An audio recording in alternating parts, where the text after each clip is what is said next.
una conferencia sobre familia hoy, que no es propiamente una predicación, sino una conferencia. Amén. Si usted tiene algún puntico que le gusta y lo quiere anotar, damos la bienvenida a los amigos. Creo que siempre tenemos un buen número de amigos con nosotros y estamos alegres porque ustedes vienen. Pues deben venir, ¿no? Porque la Biblia dice, venid a mí. O sea, todos debemos venir al Señor. Vamos a estar de pie.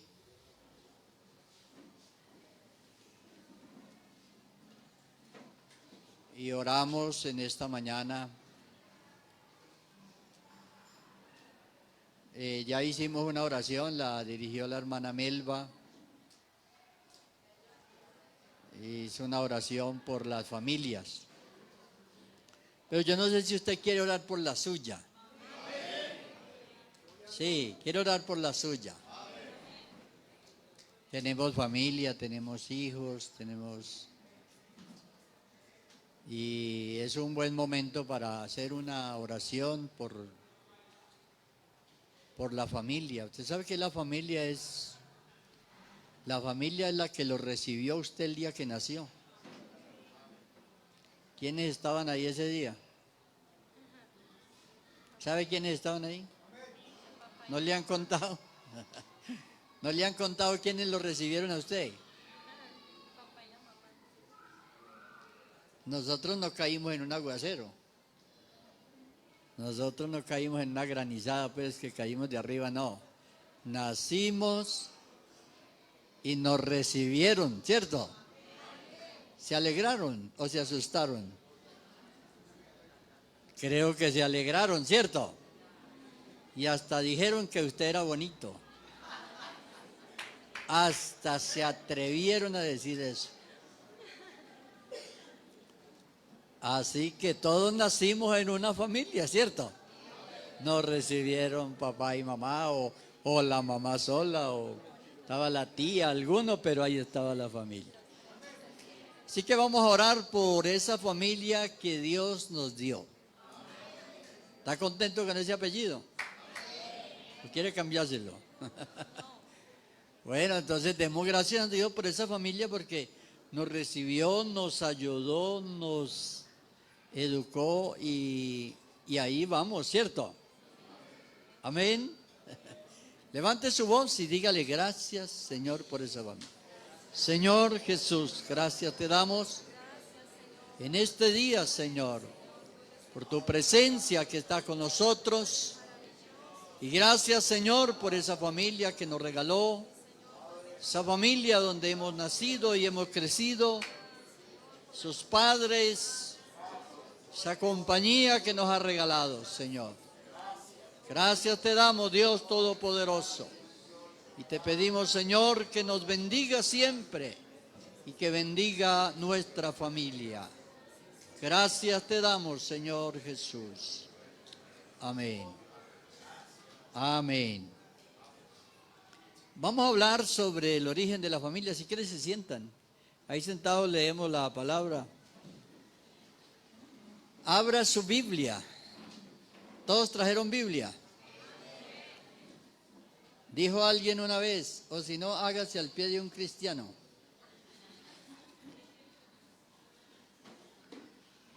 La Biblia, ahí en el capítulo 1 del primer libro de la Biblia. Vamos a leer en el capítulo 1 y en el capítulo 2, inicialmente, para mirar el primer punto, el origen de la familia. Origen de la familia. ¿Cómo se originó la familia?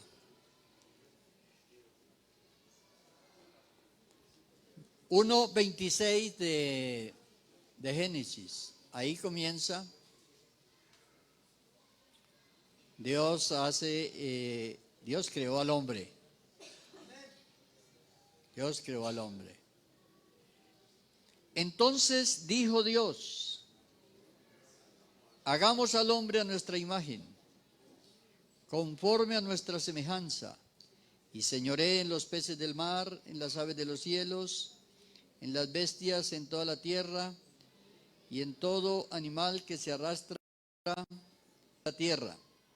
Y creó Dios al hombre a su imagen, a imagen de Dios lo creó, varón y hembra los creó, y los bendijo Dios, y les dijo, fructificad y multiplicaos, llenad la tierra y sojuzgadla, y señoread en los peces del mar, en las aves de los cielos, y en todas las bestias que se mueven sobre la tierra.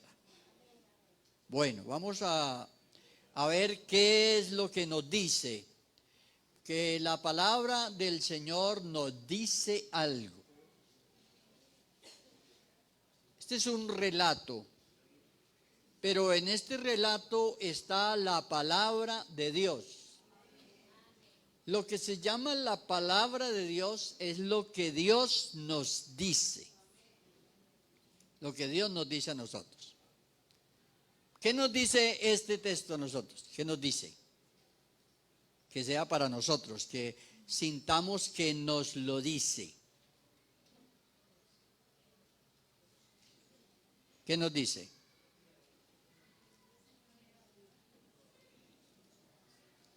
Mírenlo bien a ver. ¿Cómo? Número uno, que Dios nos creó. O sea, usted no evolucionó de esas, ¿qué? Que dicen que evolucionan las ranas de unos animalitos más pequeños y luego van evolucionando y se vuelven. Bueno, no, nosotros no evolucionamos. Dios nos creó así como estamos. Así como somos, Dios nos creó. Nos creó. En este caso creó primero al hombre. Entonces creó primero al hombre. ¿Con qué facultad lo creó? Oiga, ¿por qué primero al hombre, hombre? ¿Por qué no primero la mujer? ¿Ah? ¿Les dice eso algo o no? ¿Les dice eso algo o no? ¿Por qué no primero la mujer? ¿Qué dicen ustedes, damas? ¿Preferían haber sido de primero?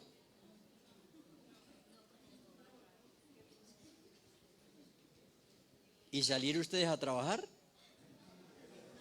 Ah, bueno.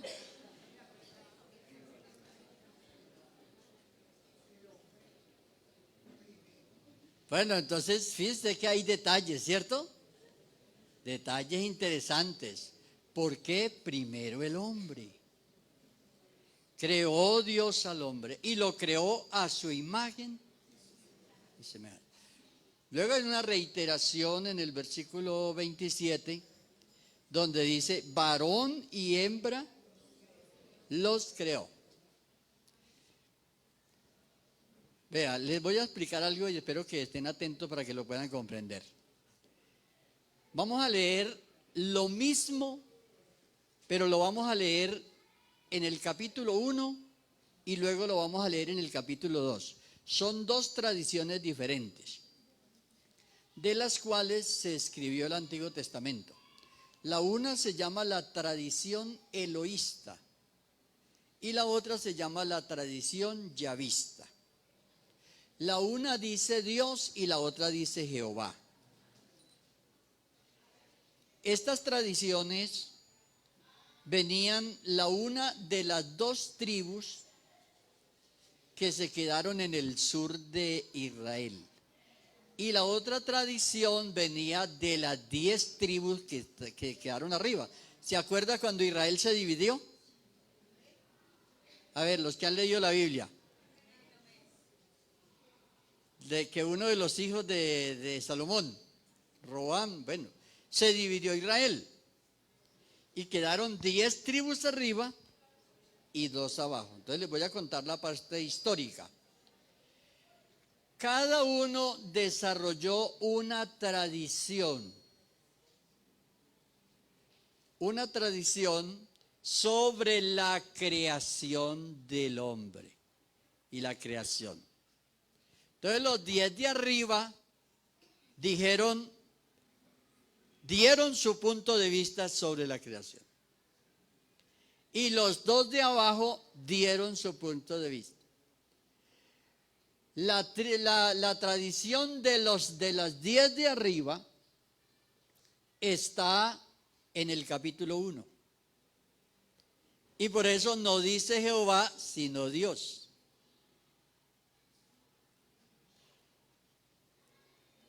Entonces dice, en el principio creó Dios. ¿Cierto? Y está todo, y Dios. Entonces vamos a analizar. Ahora les comento que en el capítulo 2, ya usted dice el capítulo 2, verso 4, vea. Vuelve y repite, es una repetición, pero es porque es de otra tradición y los rabinos, los copistas la pegaron acá. Entonces dice, tengamos las dos. Entonces dice, estos son los orígenes de los cielos, ¿sí?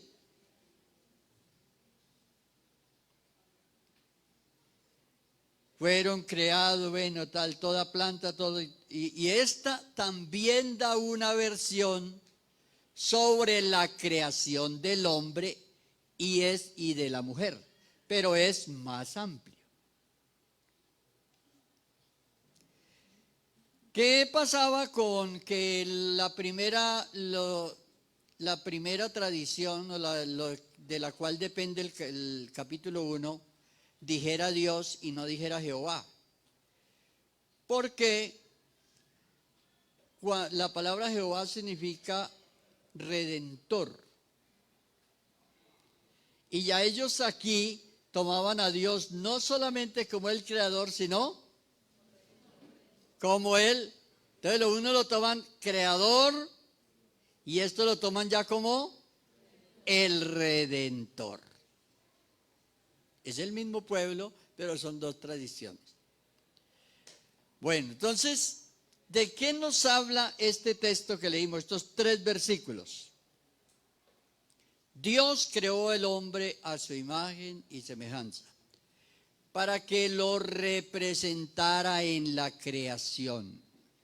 Bueno, lo creó primero, ya las damas aceptaron, ¿cierto? Aceptaron ser segundas. Aceptaron que el hombre fue creado primero, que cargue la responsabilidad. Lo hicieron de primero, ¿cierto?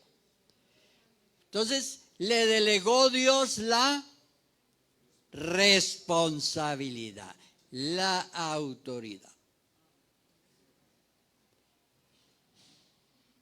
Entonces pasemos al 2.7 para que miremos. 2.7. Donde está la versión, dice, entonces Jehová Dios, vea, aquí ya no dice solamente Dios, sino Jehová Dios. Entonces Jehová Dios formó al hombre del polvo de la tierra. ¿Qué diferencia hay entre 1:26 y 2:7? A ver, ¿qué diferencia encuentran? Es la creación suya, interésese. El día que lo crearon a usted. ¿Qué pasó? ¿Cuál es la diferencia?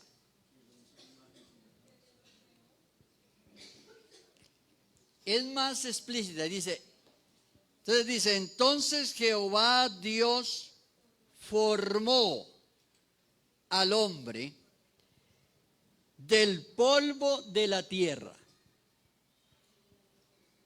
Vea, el primero. Al primero ya es una puñada de tierra y lo formó. Y sopló en su nariz aliento de vida y fue el hombre un ser viviente. Fue el hombre un ser viviente. O sea, aquí ya hay una explicación más. Fue un ser viviente. Hay que tener atención a ser. Ser, ¿qué implica ser? Implica muchas cosas. Hay un ser. Hay un ser que siente, piensa, es un ser. Bueno, entonces, ¿cómo les parece pues? Lo formó y lo hizo un ser. ¿Cómo creen ustedes que era este ser? ¿Cómo creen que era? Yo le pregunté a alguien estos días y le dije, bueno, ¿usted cree que antes de Adán pecar se podía enamorar?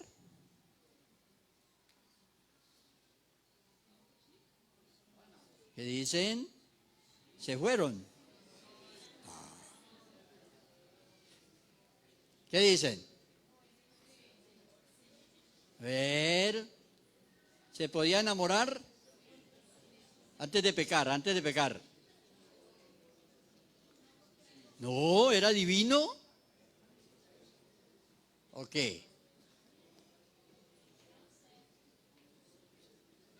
No, pero es que era un ser. ¿Era un ser qué? Un ser humano. ¿Se podía enamorar? ¿Por qué dicen ustedes que se podía enamorar?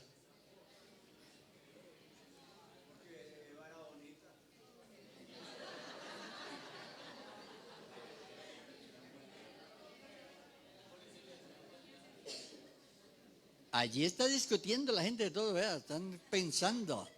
¿Se podía enamorar? Creo que llegaron a la conclusión que sí se podía, ¿cierto? Era un ser.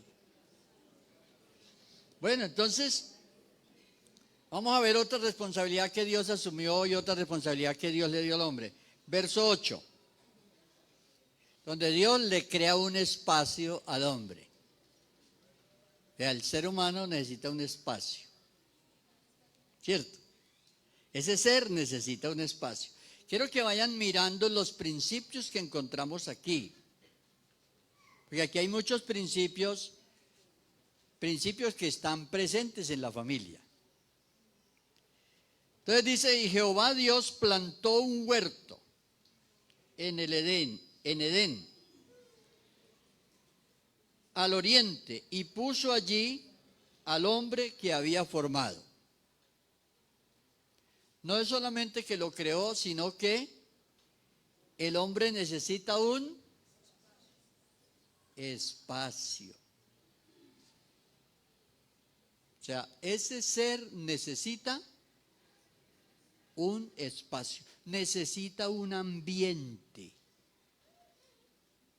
Un ambiente. ¿Sería que el hombre, por qué hace Dios esto con el hombre? ¿Sería que el hombre sentía? ¿Sería que el hombre tenía emociones? ¿Qué dicen ustedes? Tenía sentimientos, tenía sentidos. Un espacio, y lo plantó. Lo llevó para allá, para ese espacio. Bueno. Verso 15. Tomó pues Jehová Dios al hombre. Tengan en cuenta los verbos usados aquí, porque ahora vamos a ver los verbos usados. Dice, y Jehová Dios plantó, dice en el verso 8, plantó un huerto, y este fue el espacio donde él llevó al hombre a vivir allá.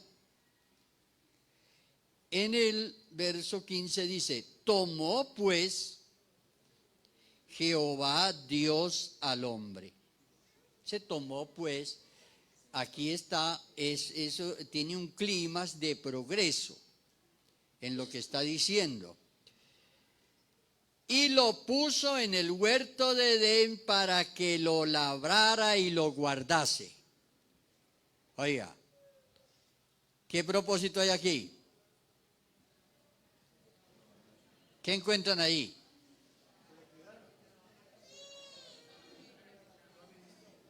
Vamos a decir que solamente le hace el huerto y lo pone allá y le dice aquí la va a pasar bueno. La va a pasar bueno, relajado.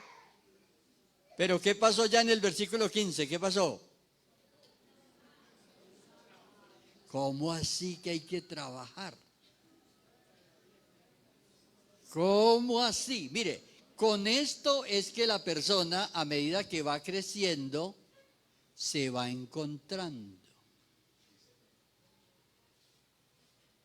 Con todo esto es que ese muchacho que nosotros criamos o cuando nos criaron a nosotros, con eso es que nos vamos encontrando en la vida.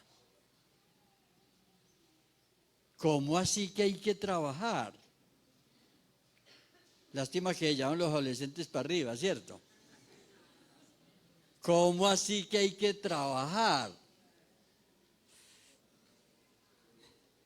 Yo pensé que esto era un ambiente. Bueno, pues el tal huerto tiene trabajo. En el tal huerto hay que hacer algo. ¿Dónde están los recién casados? Que metieron al huerto.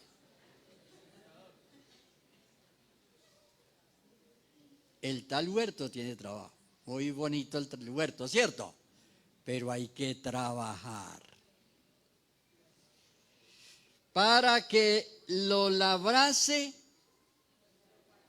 y lo guardase. Oiga, tiene dos.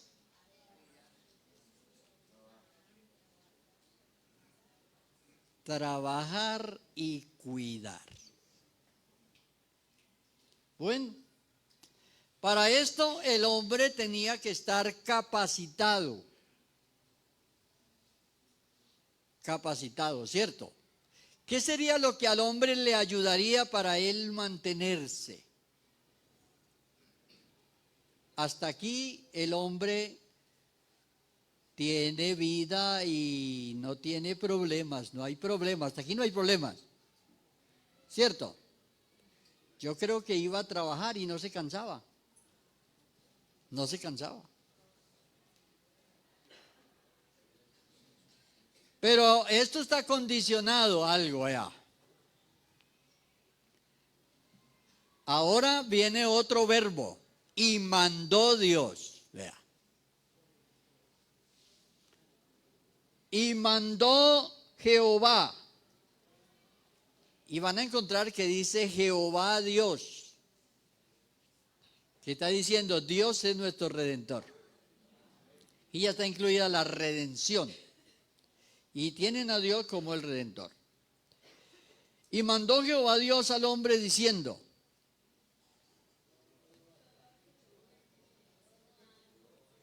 Ahora ya hay un mandamiento de parte de Dios. De todo árbol del huerto podrás comer, pero yo he escogido uno. Yo he escogido uno del cual usted no va a comer. ¿Cuál es?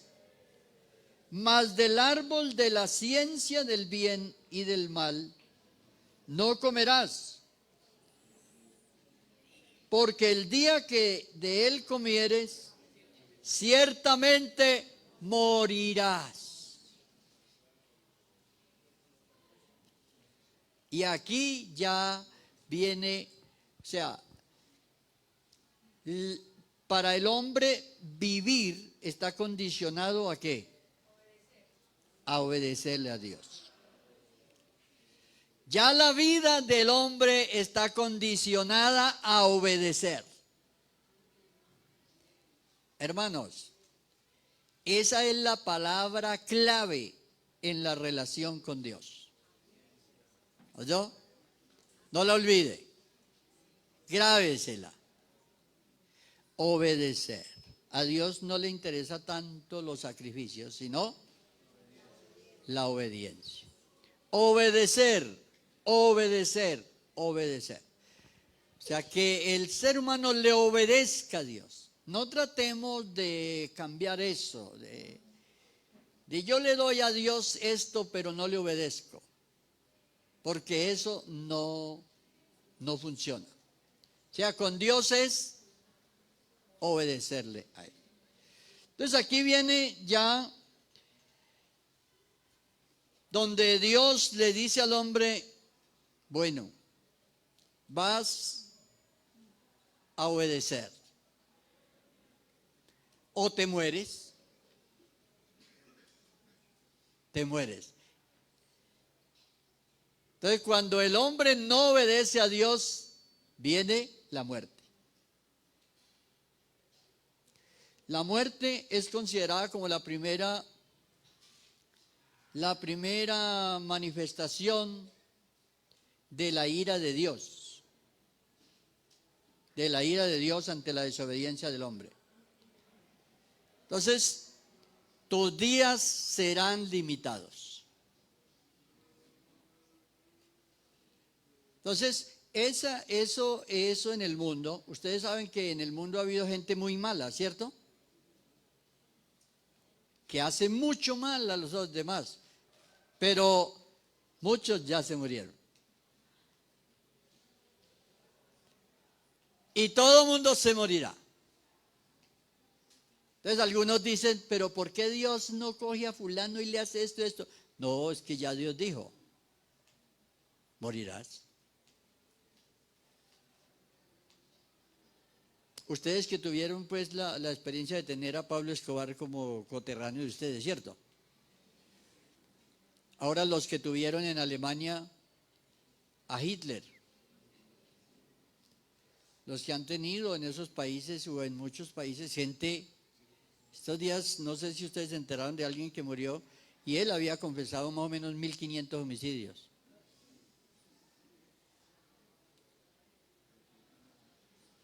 Bueno, dice que le pidió perdón a Dios y a la sociedad. No sabemos, ya es cosa de Dios y él. Pero uno se da cuenta, gente dice, la muerte terminó. Entonces, ¿para qué venía la muerte? Vamos a decir, dice, si usted desobedece eso, le doy un correazo. ¿Qué hubiera sido el asunto? ¿Estaría el mundo qué? ¿Cómo estaría el mundo pues lleno de pecadores eternos? Entonces Dios le puso límite al hombre. Bueno, después de este paréntesis, porque esto es un paréntesis, pero ¿cómo incide la desobediencia nuestra en nuestra vida de familia?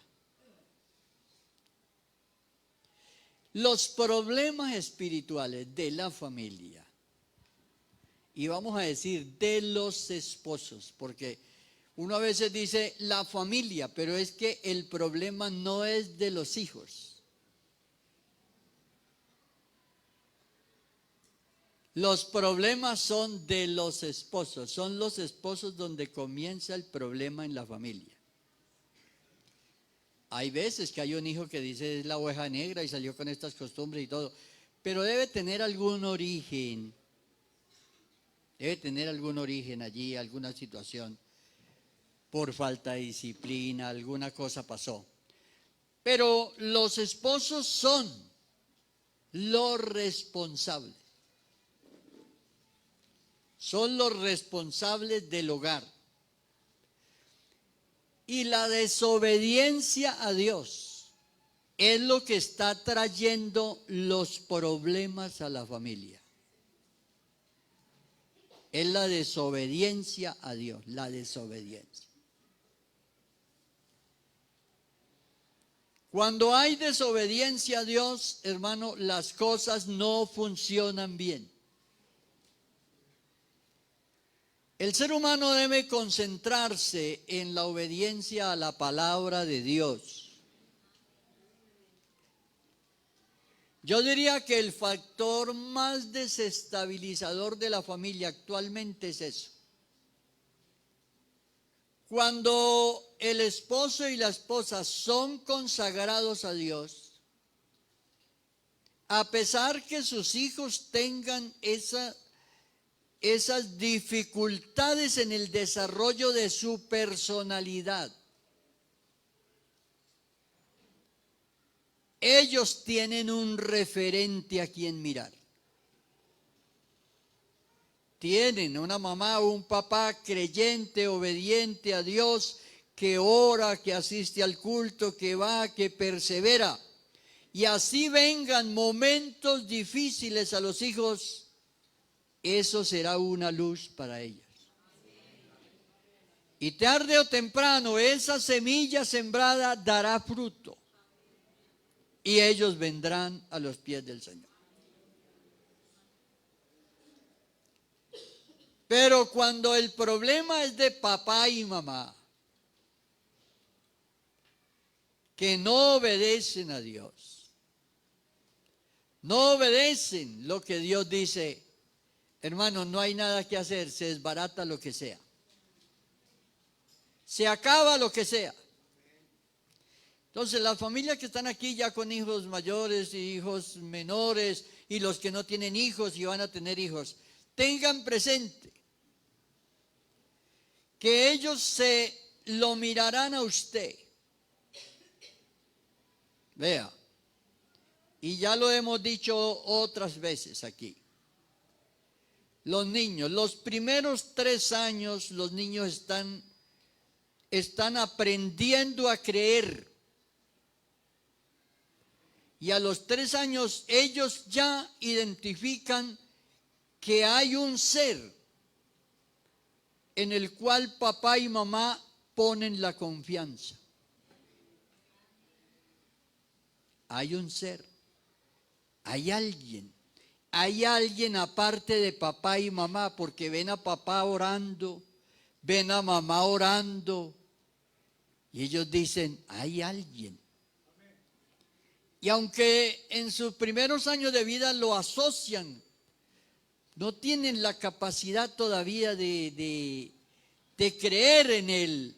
Entonces creen en Dios a través del papá y la mamá. Y ellos ven, a Dios lo ven ahí en papá y mamá. Ya a los 4 o 5 años, los 5 años ya ellos comienzan a entender que Dios es un ser aparte de papá.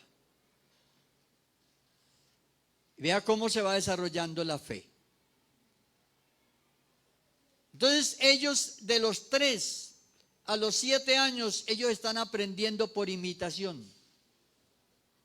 Ellos están imitando a papá. Si usted pelea con su esposa, ellos dicen, la vida es peleando.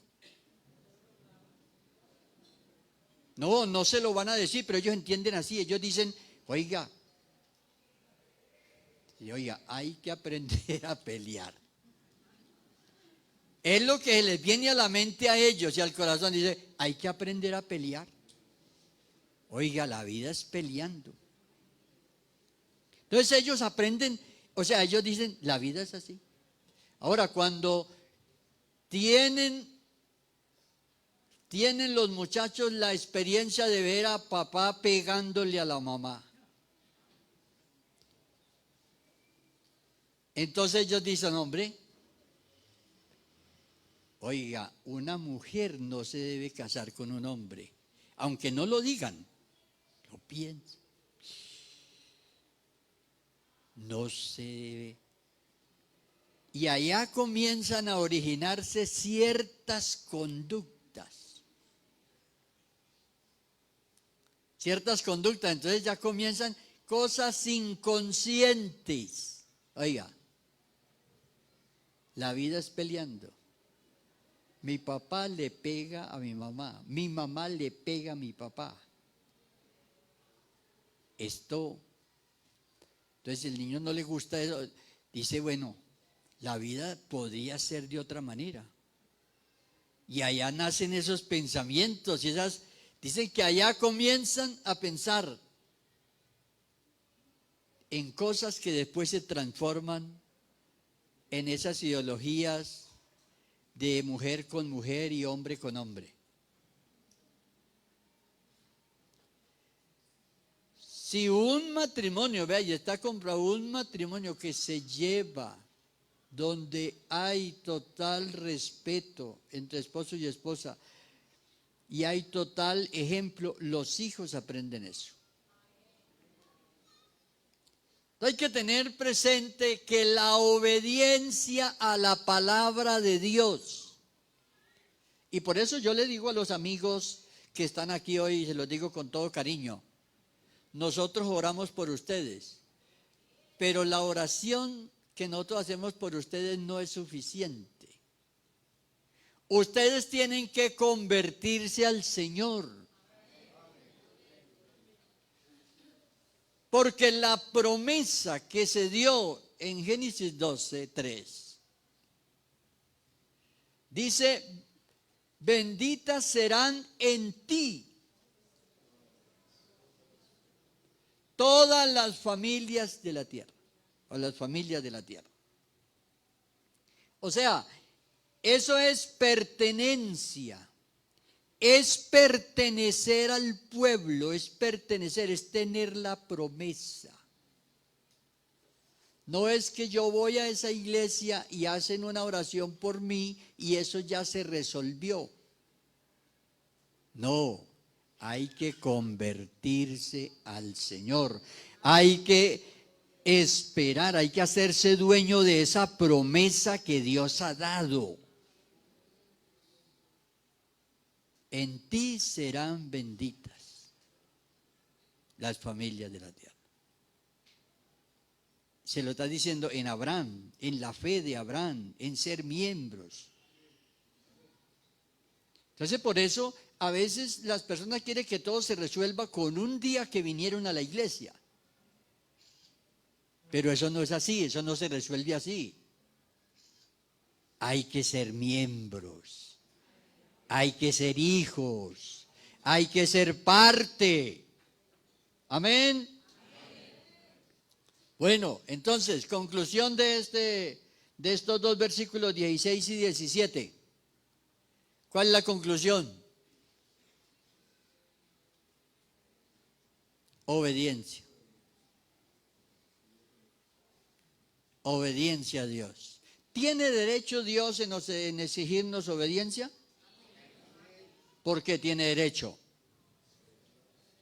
Porque Dios, Él nos hizo y no nosotros a nosotros mismos. Así que Él tiene derecho. Que hay personas que cuestionan a Dios y dicen, entonces, ¿para qué nos hizo así? Y entonces, ¿por qué nos hizo? Mejor que no nos hubiera hecho. Hay gente que que trata de pelear con Dios. No, Él es Dios. Un profeta escribió, ¿peleará el barro con el alfarero? Él es Dios. Entonces, conclusión, la obediencia a Dios. Dios no recibe menos. Ojo con eso. No recibe menos. Que uno le dijera al Señor, Señor, pero es que yo eché 5,000 pesos de ofrenda hoy. Eché 10,000. No, Dios no le interesa eso porque Él es dueño de todo. Dueño de todo. Nosotros ofrendamos, damos, diezmamos, todo eso, pero eso es una cosa que Él nos quiso hacer participar de eso. Nos quiso hacer participar, pero si Él quisiera hacer todo sin nosotros, lo puede hacer. Amén. Las damas están interesadas en la creación de la mujer. Vamos a ver la creación de la mujer. Bueno, después de que Adán ya le puso nombre a todos los animales y todo, Dios dice algo. Verso 18, vea. Verso 18 del capítulo 2. Y dijo Jehová Dios, no es bueno que el hombre esté solo. Vamos hasta ahí a que pensemos, ¿por qué Dios dijo eso? Y aquí quiero que tengan en cuenta el verbo decir. El capítulo 1 de Génesis está lleno de expresiones, dijo Dios. Eso tiene un significado muy grande. Eso tiene un significado muy grande, que antes de Dios hacer las cosas las dijo. Eso tiene un significado muy grande porque los hebreos, lo que Dios no dijera, no valía. Y cuando Dios dijo, hagamos al hombre, muchos pelean por el verbo hagamos, que hagamos y que hagamos. Pero el problema no es ese verbo, es el otro. Dijo Dios. Para los hebreos lo importante es que Dios dijo. Porque Dios se relaciona con nosotros es por medio de la palabra de Él. La palabra. Entonces no es bueno que el hombre esté solo. ¿Sería que estaba solo? ¿Qué dicen ustedes? Díganme ahora. ¿Sería que Adán estaba solo? A ver. Pero piensen un poquito más allá de ser único. ¿Está solo? ¿Se siente solo? ¿Oh, cómo?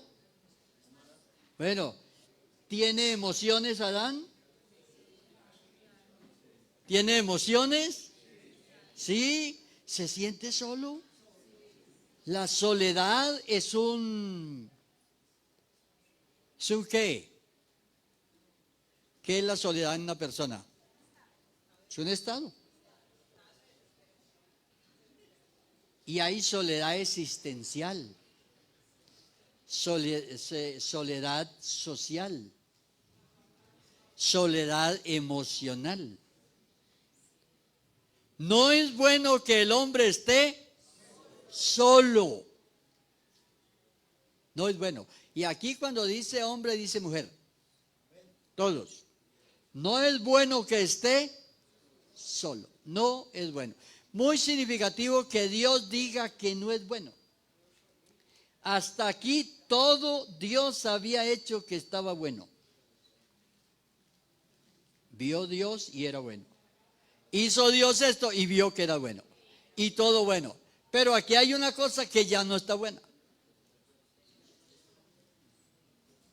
No es bueno. No es bueno que esté solo. Y entonces aquí es donde viene la necesidad de la creación de la mujer. ¿Qué pasó con la creación de la mujer? Dice, le haré ayuda idónea para él. Idónea. ¿Qué es idoneidad? ¿Qué es idoneidad? Ayuda idónea.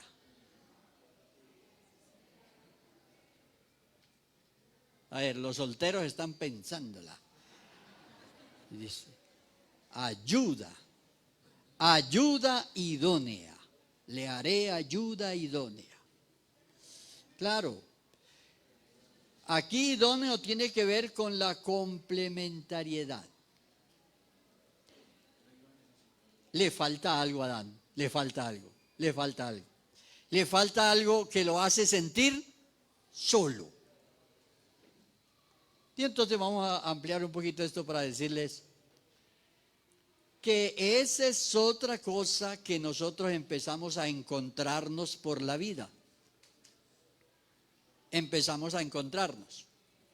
Los niños tienen temores.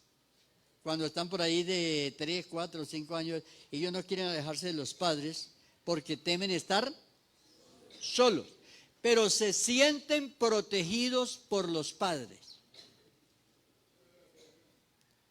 Y por eso un muchacho muchacho de 10, 12 años, 11 años, él se siente bien que la mamá lo abrace.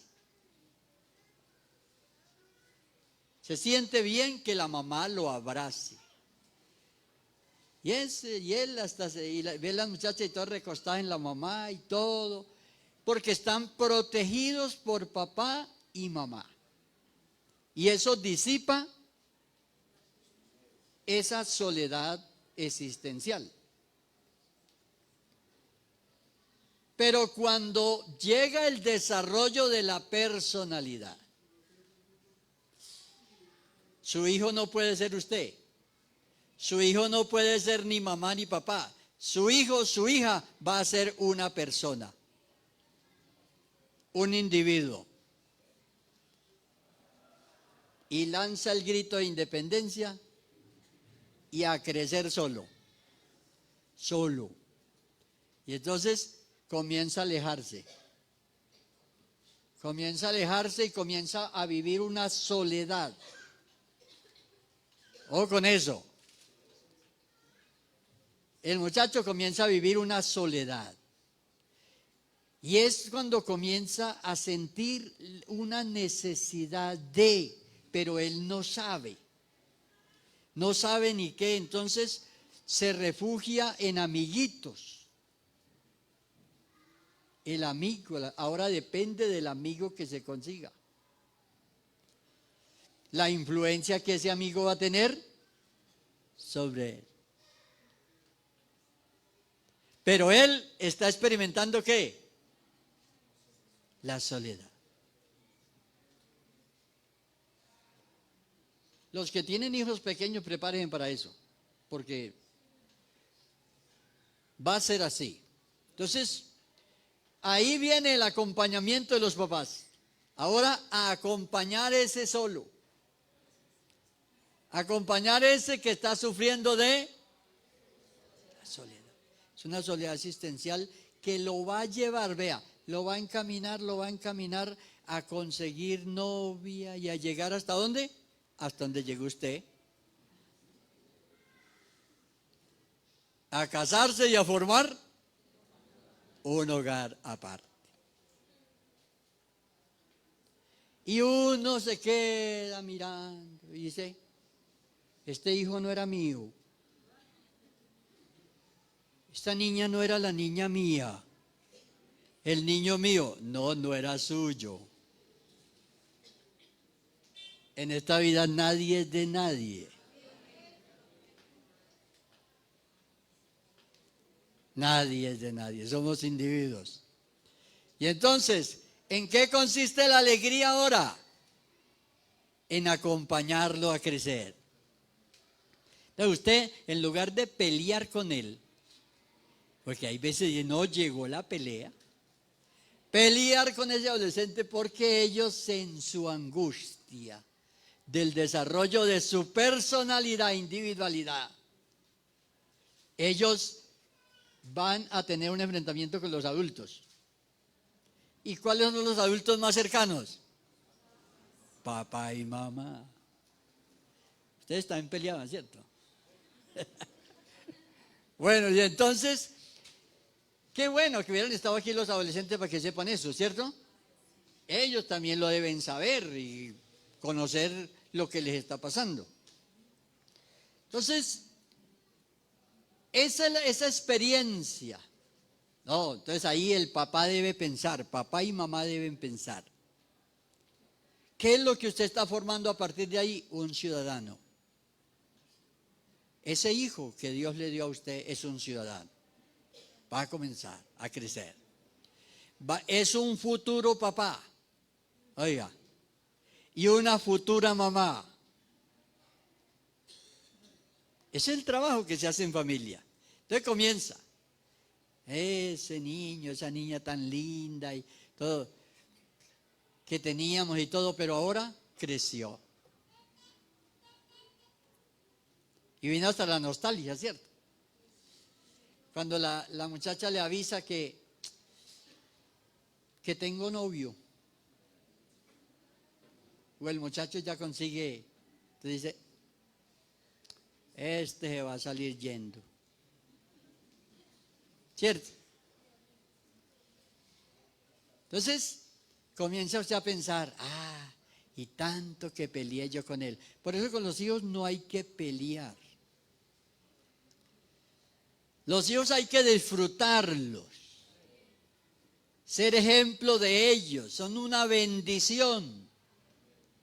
Un día se van y qué bueno que usted lo acompañe hasta el día del matrimonio. Cuando forma un hogar él y usted lo acompaña y ya él ha llegado también a constituir su propia familia.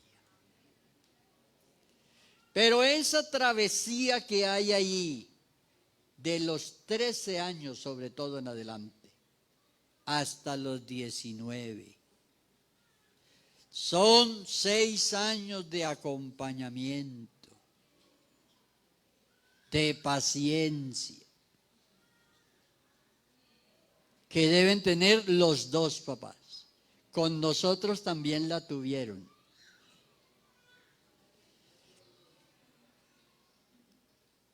Por eso hay personas que dicen, no, yo casarme, yo tener hijos, mejor no. Pero bueno, esto si uno obedece la palabra de Dios, todo va bien. Gloria a Dios. Entonces, vamos a la creación de la mujer, porque entonces nos queda la mujer sin crear. Vea. Pero estábamos hablando de la soledad, ¿cierto? De la soledad. De cómo la soledad es, esa soledad existencial. Algún día de esto les doy una enseñanza sobre eso, porque es especialmente bueno para uno también tener dominio propio sobre las emociones. Porque hay veces, con esto le resumo todo, la mejor compañía después de Dios es usted mismo. Esa es la mejor compañía. Después de Dios, la mejor compañía suya es usted mismo. Que usted esté contento con usted. Amén. Entonces vamos a la creación de la mujer. Entonces, verso 21. Entonces Jehová Dios hizo caer sueño profundo sobre Adán. Y mientras éste dormía, tomó una de sus costillas y cerró la carne en su lugar.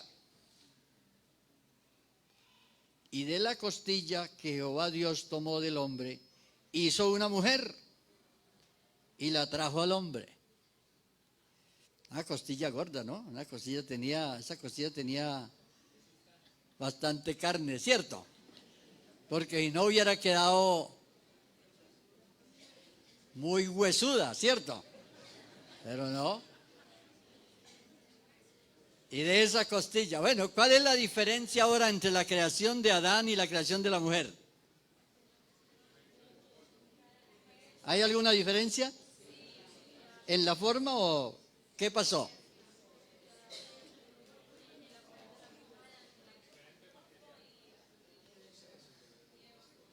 Es algo como muy...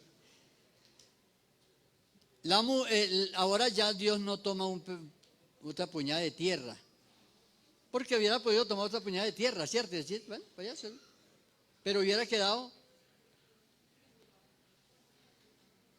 una lección diferente.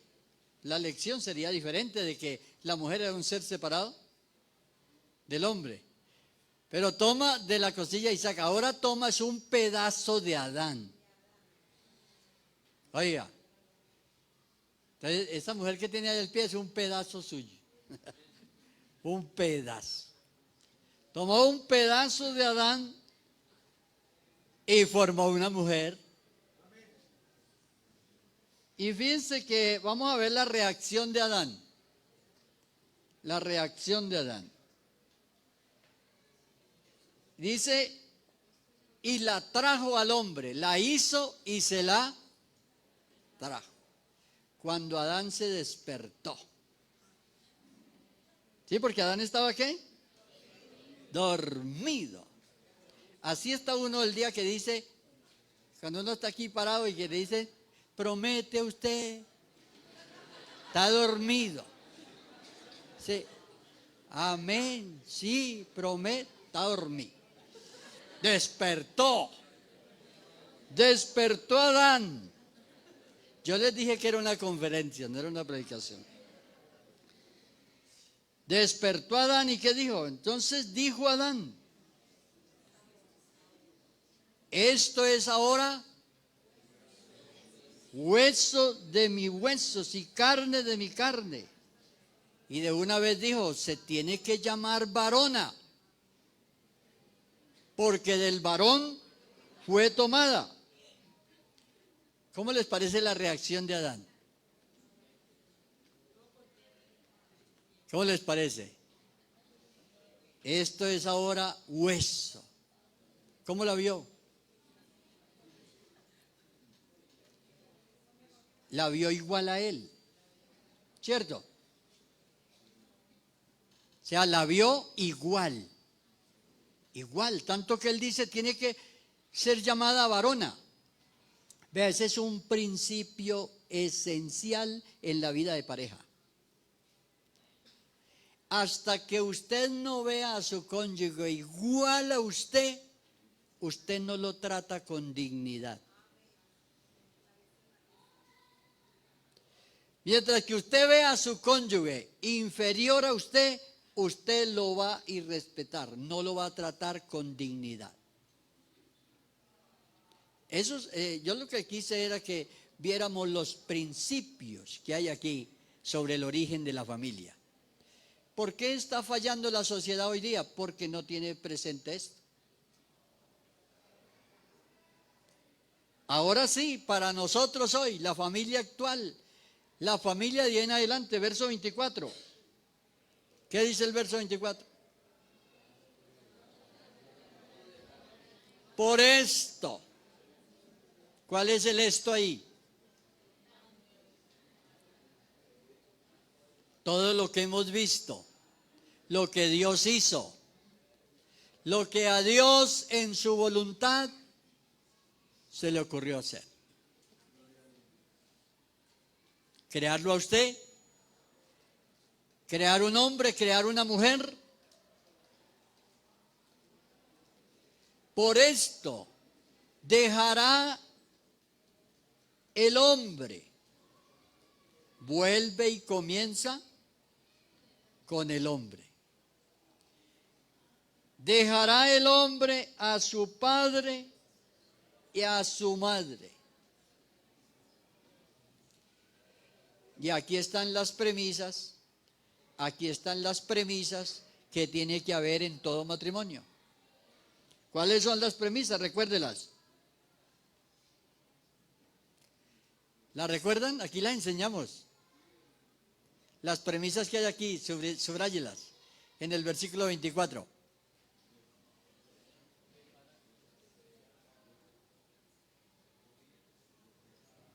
¿Cuáles son? A ver, ¿quién se atreve a decirlas?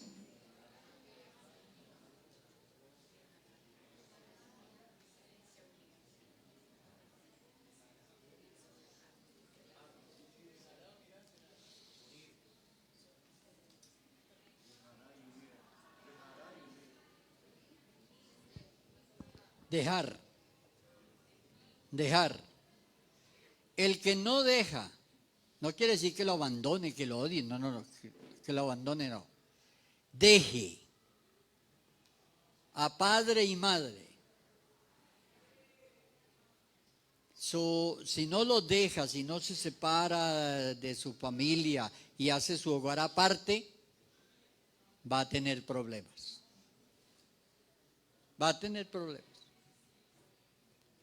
Ahora, alguien decía, vivir a 2 kilómetros. No, señor. Los judíos vivían en la misma tienda. ¿Sabe qué hacían los judíos? Le hacían otro cuarto a la tienda. Y eso ya era dejar. O sea, no es que el hijo no pueda vivir en la misma casa, sino es el criterio que se tiene de los papás no meterse en la vida de los hijos. Él se casó, que resuelva sus problemas. Que no le lavó la ropa, pues él verá qué va a hacer si la lava él, que que no le trajo, ella verá, bueno, que lo resuelvan, que aprendan a solucionar sus dificultades. Pero no, que mamá, que esto, que tal, que mamá, que mi papá. No, no. ¿Y la mamá? Yo conocí un caso de una muchacha que se casó de 15 años. Como se casó tan jovencita, entonces, a los pocos días, aburrida. Papá, yo me quiero volver para la casa. ¿Volver?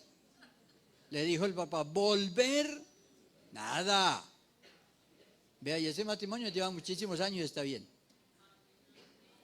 Pero si los papás apoyan eso, ay, que mi hijo, que es que se acostó sin comer, él verá. Déjelo que aprenda a lucharla.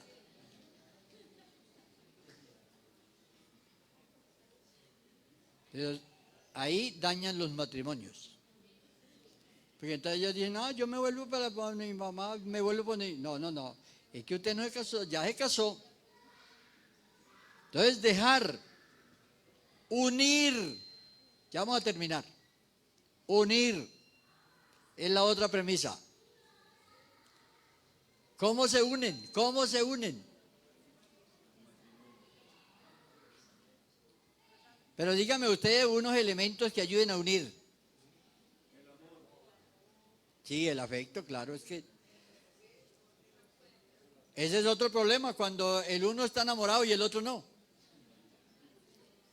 Entonces, después, porque este no estaba enamorado, sino que le dio pesar y se casó por pesar.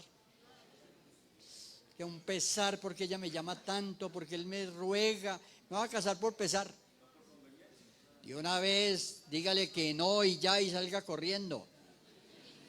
Pero no se meta en un problema de esos. Entonces unir, vea, y ahí hay un poco de elementos que en otra conferencia los trataremos, como es la comunicación y muchas cosas que sirven para unir. ¿Y unidos en qué? Propósito. Cuando el uno dice yo voy para allá y el otro dice yo voy para allá, ¿se van a unir? Bueno. Entonces, ¿y cuál es la otra? Se unirá a su mujer y serán una sola carne, no un solo espíritu. No un solo espíritu, sino una sola carne. Una sola carne, un solo propósito. Recuerden, el matrimonio no es divino, ese se acaba con la muerte. ¿O se la quieren encontrar allá? Para seguir casados allá. Resuélvanlo a ver. Suficiente, dicen por ahí. Suficiente con la de aquí. Amén, amén. Ahí es mejor decir amén. Pónganse en pie, vamos a orar esta mañana.